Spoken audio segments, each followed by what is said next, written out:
Some betrayals come with a knife. Mine came with a phone call from my own son on a Tuesday morning while I was drinking coffee on a porch he thought he'd already taken from me. He was wrong. The phone rang at 8:14, his name on the screen. I answered. "Dad, we've made a decision. We're listing the cabin.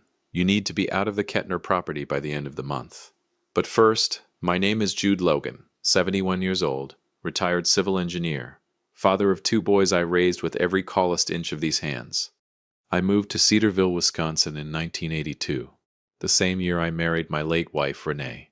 We bought a modest split level on Harmon Ridge Road, raised the boys in that house, buried a dog named Chester in the backyard, and built something most people spend their whole lives chasing.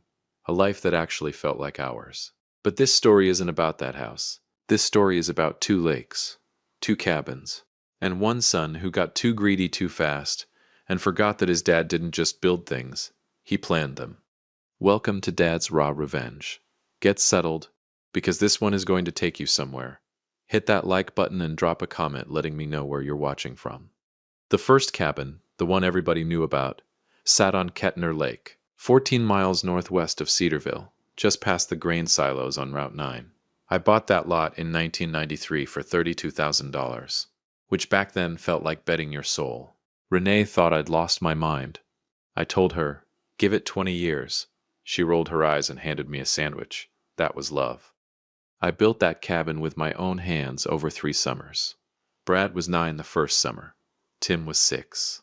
The Kettner Lake cabin became the family landmark. Every 4th of July, every deer season opener, every graduation party and birthday weekend that needed somewhere to breathe.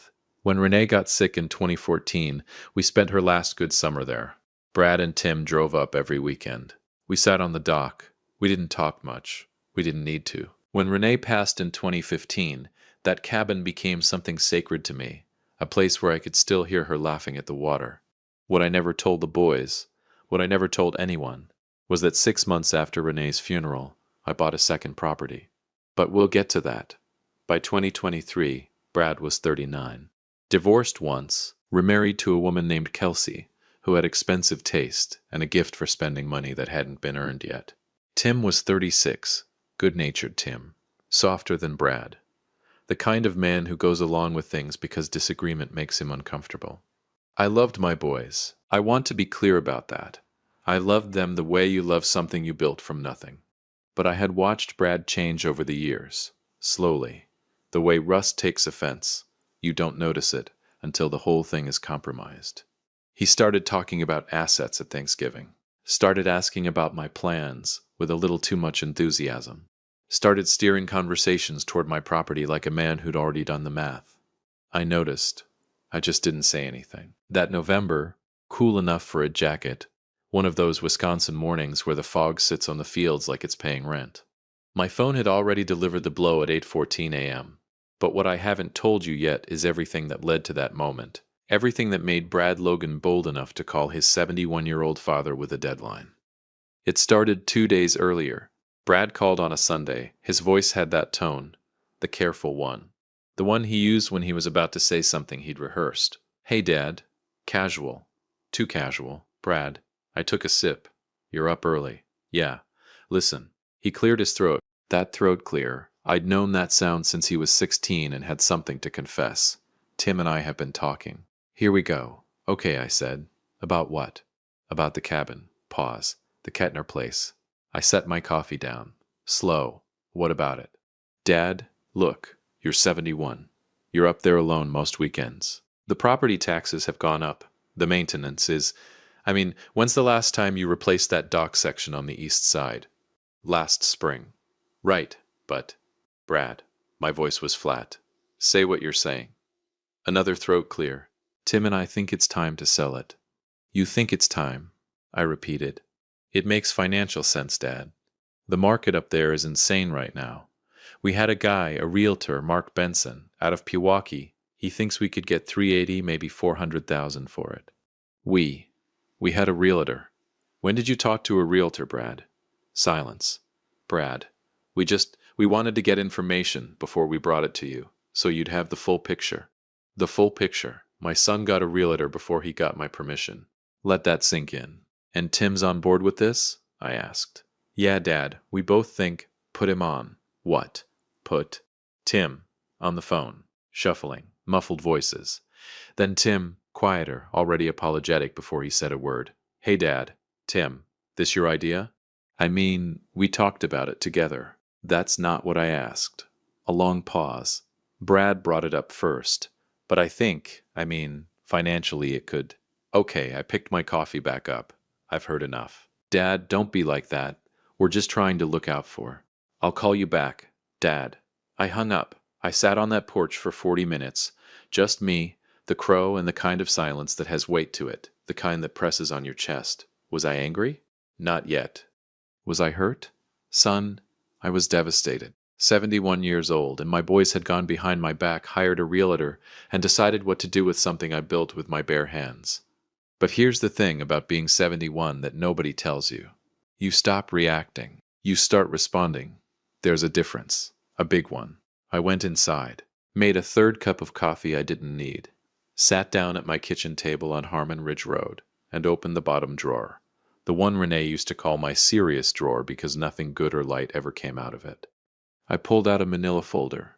Inside that folder was a deed, not the Kettner Lake deed. The boys knew about that one. This deed had a different address, a different lake, a different story entirely. I read it slowly, even though I had it memorized. I smiled for the first time all morning.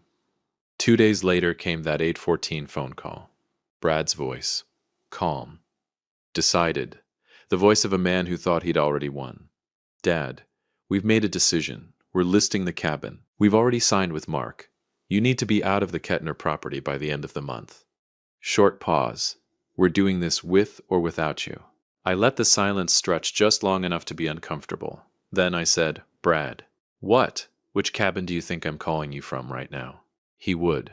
There's a particular kind of silence that isn't empty. It's loaded. Like a held breath before a car crash. Like the 3 seconds between lightning and thunder when you're not sure how close it's going to hit. That's the silence Brad gave me after I asked him which cabin I was calling from. I counted. 1, 2, 3. Dad, what are you? You're at the Kettner place. I didn't say that. Then where are you? I'm exactly where I need to be, Brad. I leaned back in my chair.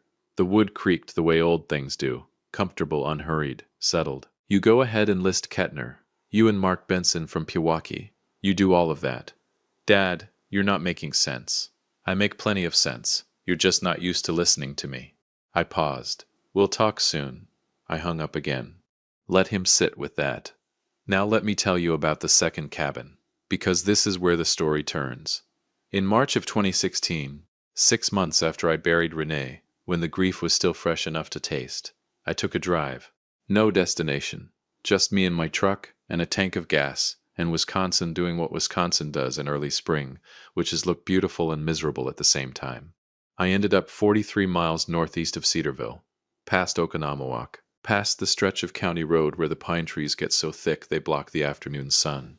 I found myself on the edge of a lake called Garrison Lake, smaller than Kettner, quieter.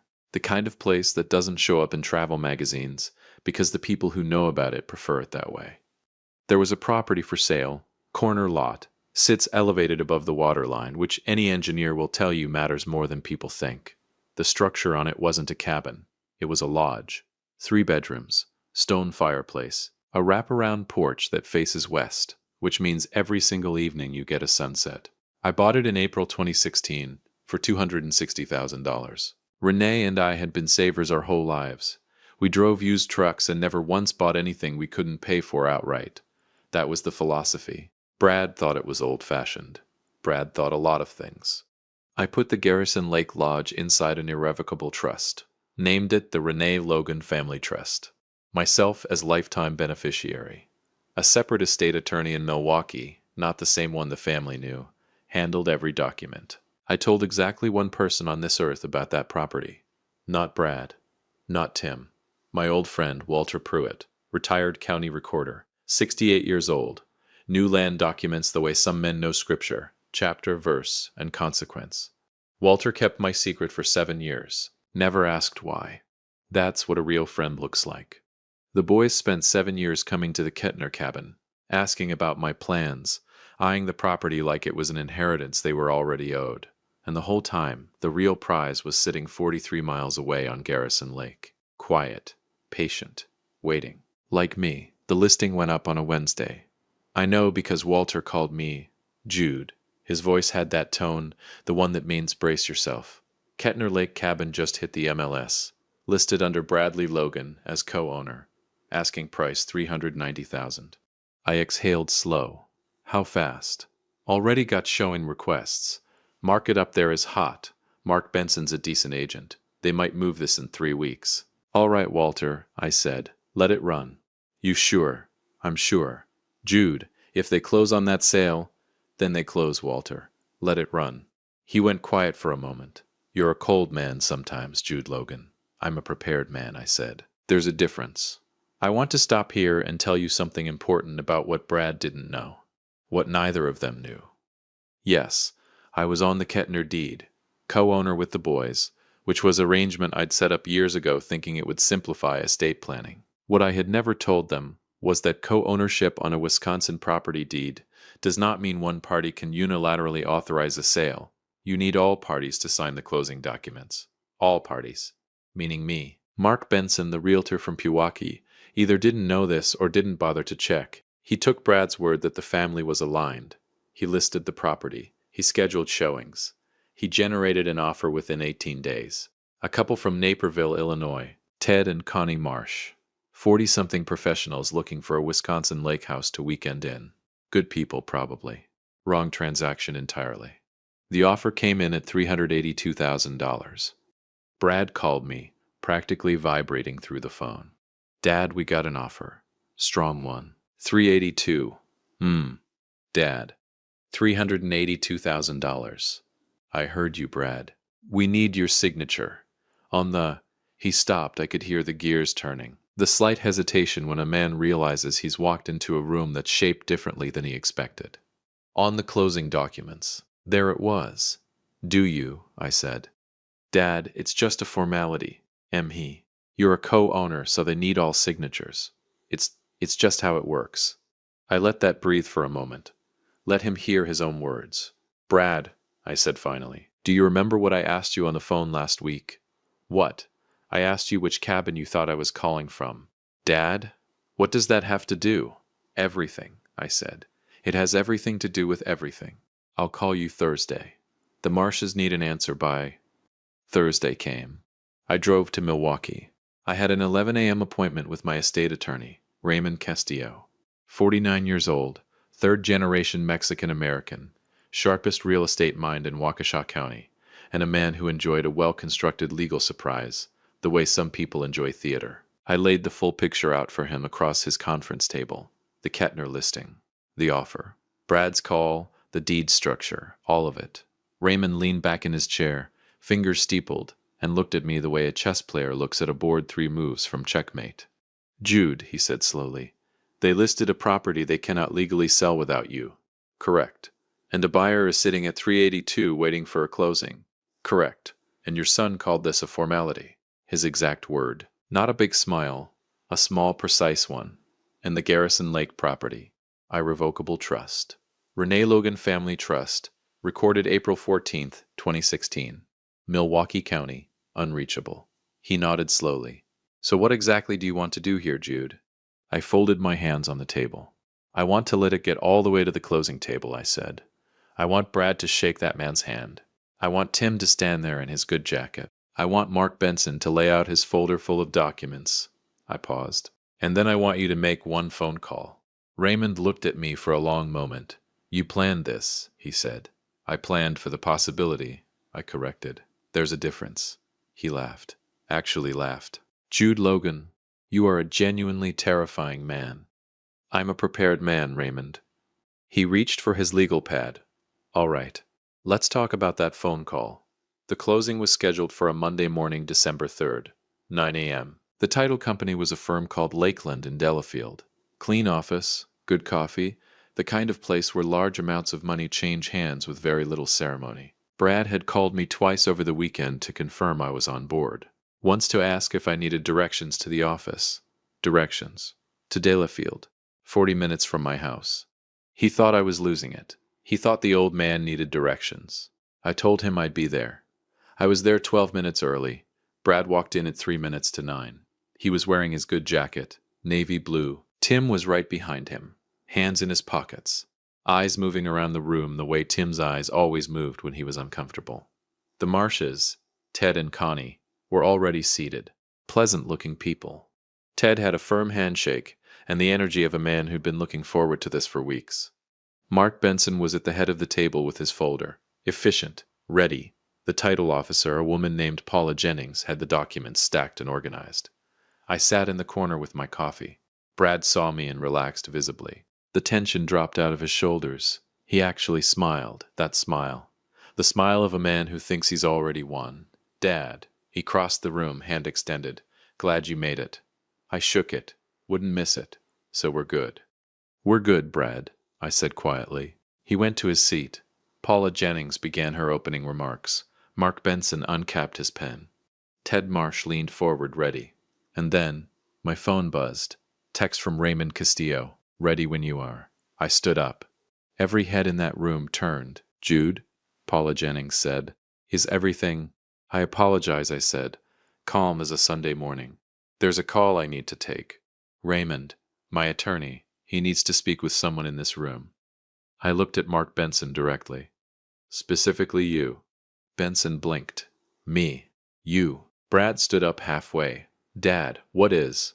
Sit down, Brad. The tone in my voice. Something in it. Something final, he sat. I stepped into the hallway and called Raymond. 30 seconds later, I walked back in and handed my phone to Mark Benson. I watched his face as Raymond Castillo spoke. Watched the color change. Watched the pen lower.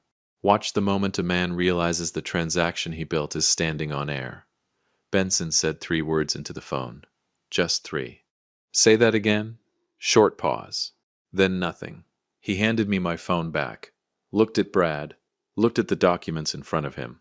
Looked at Ted Marsh, who was now leaning forward with an expression that had shifted from excitement to alarm. Mr. Logan, Benson said carefully, and he was talking to Brad now, not me. This closing cannot proceed. Ted Marsh's chair scraped back. Excuse me. The property cannot be transferred without unanimous co-owner consent, full consent. Documented and verified. Benson's voice was controlled, but his jaw was tight. There is a structural issue with this transaction that should have been caught at listing. Should have been caught at listing. That's attorney language for, this is your fault. Brad turned to me. Slowly. The way you turn when you already know what you're going to see. Dad. I picked up my coffee cup, took a sip. Let the silence do what silence does when it has something to say. You know what your mother used to tell me? I said. She said, Jude, you think 6 steps ahead and you never tell anybody. She meant it as a complaint. I set the cup down. Turns out it was a compliment. Tim put his face in his hands. Ted Marsh was on his phone calling his own attorney. Mark Benson was staring at his folder like it had personally betrayed him. And Brad just stared at me. My oldest son, 39 years old in his good navy jacket. What did you do? He whispered. I smiled. The first real, full, unhurried smile I'd had in weeks. Son, I said, we haven't even gotten to the part about Garrison Lake, yet. He didn't know about Garrison Lake. Nobody did. And that right there, is where everything changes. If you have been listening for a while, drop your thoughts in the comments. Hit the like button while you're at it, and be sure you're subscribed. There are moments in a man's life that don't announce themselves. They don't arrive with fanfare or warning. They just appear, quiet, inevitable, already decided. And all you have to do is stand still long enough to let them unfold. This was one of those moments. The Lakeland conference room in Delafield, Wisconsin had gone from a closing to a crime scene in under 4 minutes. Not a crime scene with tape and badges. The other kind. The kind where everybody in the room slowly realizes that something has gone terribly, irreversibly wrong. And the only question left is who's going to have to answer for it. Ted Marsh was standing now. His wife Connie had her hand on his arm, the way wives do when they're trying to keep their husbands from saying something that ends up in a deposition. Ted was a composed man. You could see him working at it in real time. I want to understand, Ted said, his voice measured and deliberate. Are you telling me this sale cannot close today? Paula Jennings, the title officer, looked like she wanted to dissolve into her chair. Mr. Marsh, there appears to be a co-ownership issue that we've been under contract for 3 weeks. Ted's composure was thinning at the edges now. We had inspections done. We paid for an appraisal. My kids are already telling their friends about the lake house. No, Connie. We drove up here from Naperville. Mark Benson raised both hands. Mr. Marsh, I understand your frustration completely, and I want to assure you that we are going to get to the bottom of... The bottom, Ted said, turning to look at Benson with the flat eyes of a man doing math he doesn't like the answer to, is that you listed a property you apparently didn't have the legal right to list. The room went silent. Benson opened his mouth, closed it. I almost felt sorry for the man. Almost. Brad had not moved. He was still in his chair, still in his good navy jacket, still staring at the table in front of him like it might offer him an exit. Tim sat beside him, hands folded, looking at nothing. Tim had the expression of a man who had followed someone else's directions onto a road that just ran out of asphalt. I stayed in my corner. I did not gloat. I did not grandstand. I sipped my coffee and I waited, because the story wasn't finished yet. Not by a long shot. Raymond Castillo walked in at 9:24 a.m. He'd driven from Milwaukee. Dark suit. Leather briefcase. The unhurried energy of a man who is exactly where he planned to be. He shook my hand first. Then he set his briefcase on the table, snapped it open, and placed 2 documents side by side in the center of the room, like a dealer laying cards. Gentlemen, Raymond said. And he included everyone, the Marshes, Benson, Paula Jennings, Brad, Tim, all of them. My name is Raymond Castillo.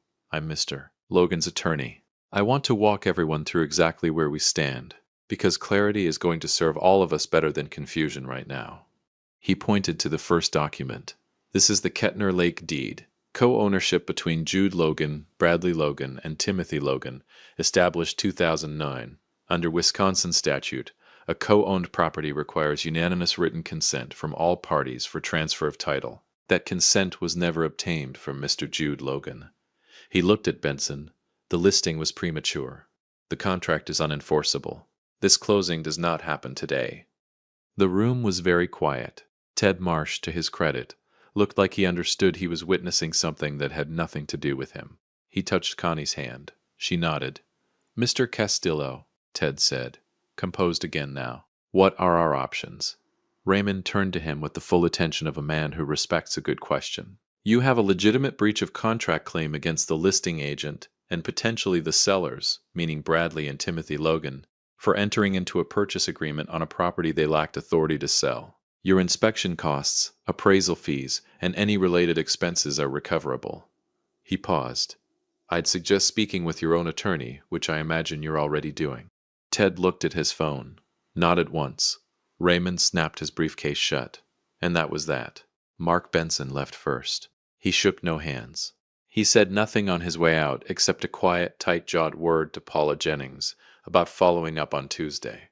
The door closed behind him, with the specific sound of a man who knows he's about to have a very unpleasant conversation with his broker. The Marshes left second.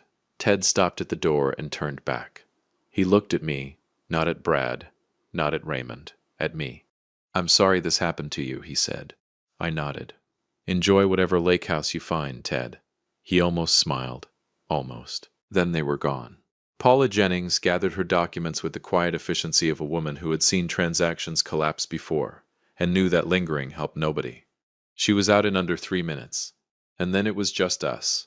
Me, Raymond, Brad, Tim. Raymond looked at me. I gave him a small nod. He excused himself to the hallway and closed the door behind him with the quiet click of a man who knows when a room needs to be left alone. Brad spoke first. So that's it? His voice was different now. The confidence had drained out completely. What was underneath it was something rawer, younger, almost familiar. You let it get all the way here. You let us list it. Let us get an offer. Let us sit at this table. Yes, Dad. Yes, Brad, I did.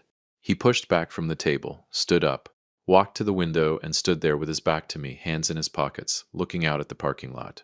You could have stopped at any time, he said. I could have. You could have called me after that first conversation and said, Brad, you can't sell that property without me. You could have said that. I could have, I said again. He turned around.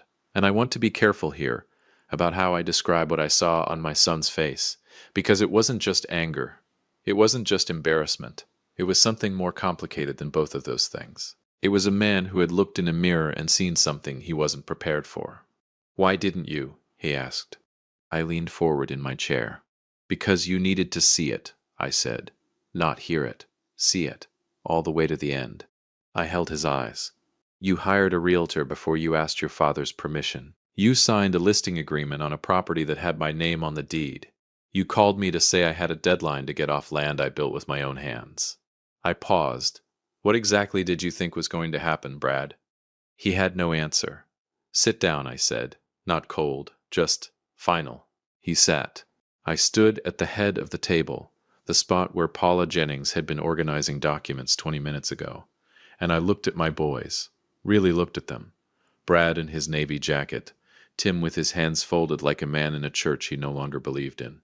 I took my time. "I'm going to say some things," I said quietly. "I need both of you to just listen. Can you do that?"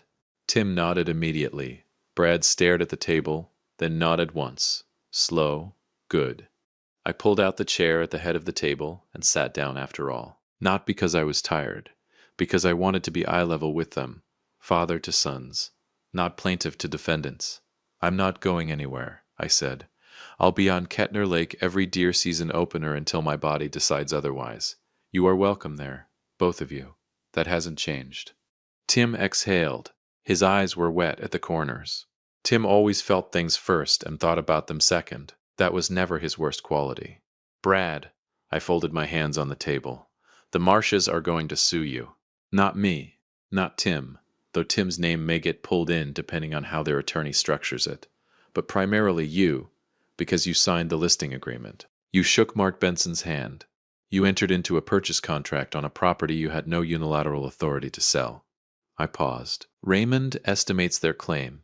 Inspection costs, appraisal, travel, legal fees, emotional damages, somewhere between $18,000 and $24,000. Brad's jaw tightened.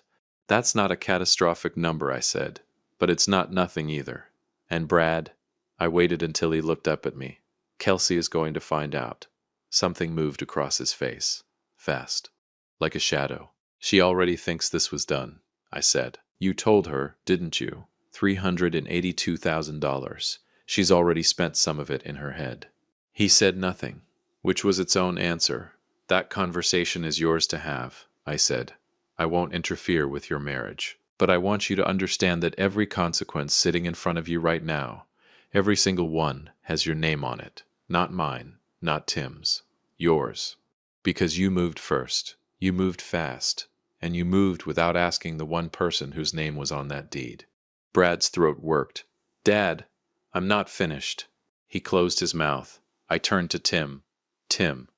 My youngest son looked up at me with those wet-cornered eyes that had been threatening to overflow since Raymond laid the documents on the table. "I know you didn't start this.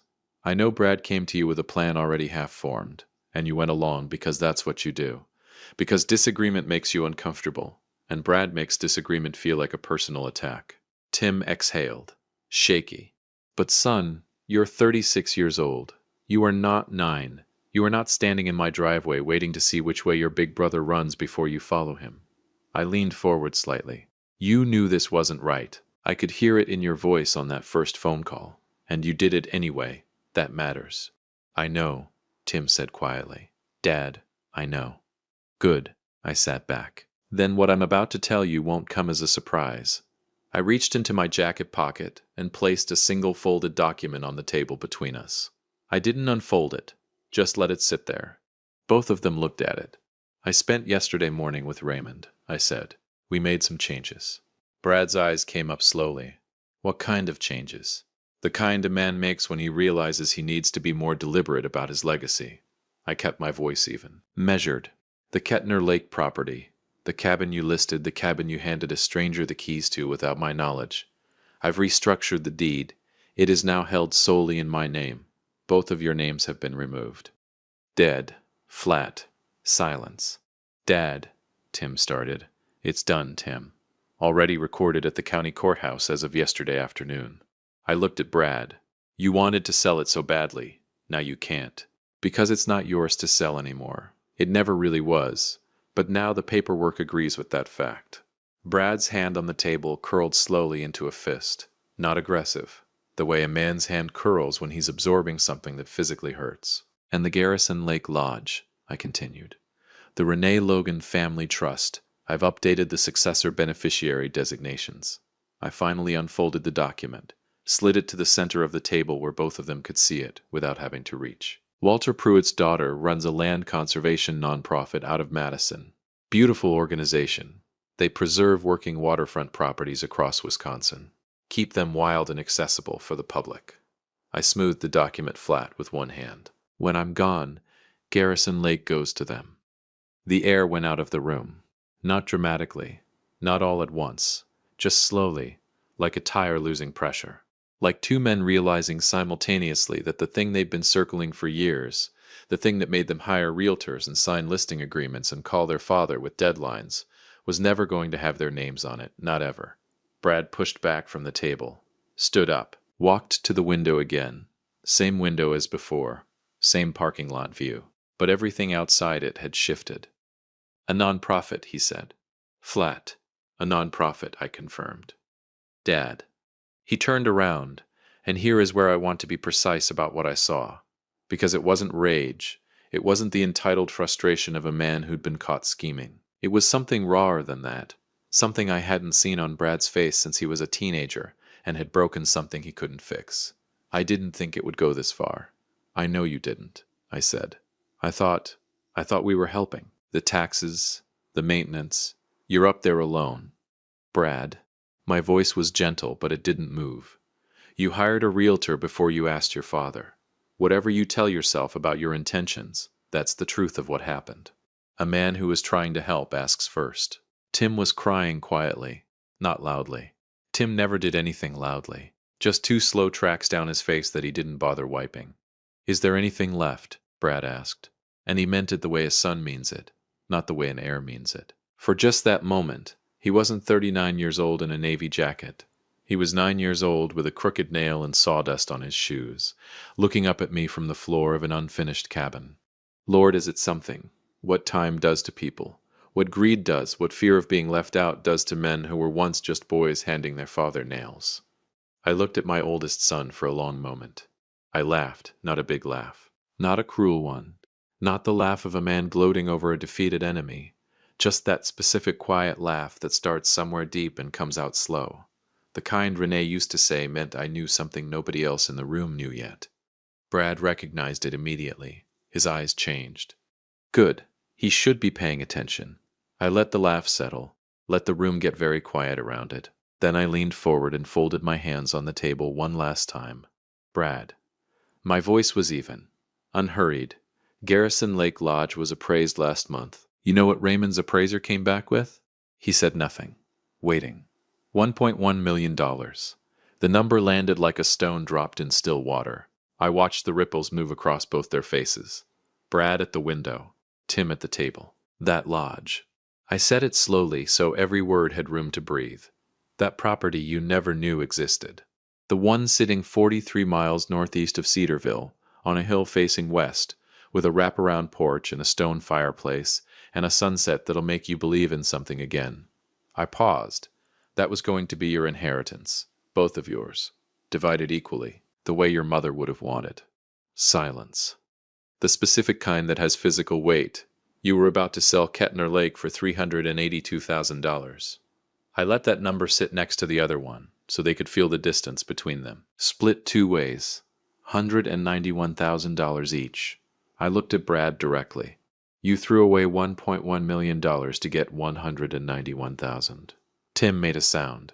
Not words. Just a sound. The kind that comes out of a man when something hits him somewhere he wasn't protecting. Brad didn't make any sound at all. He just stood at that window, and I watched my oldest son do the math he should have done before he ever picked up the phone and called a realtor.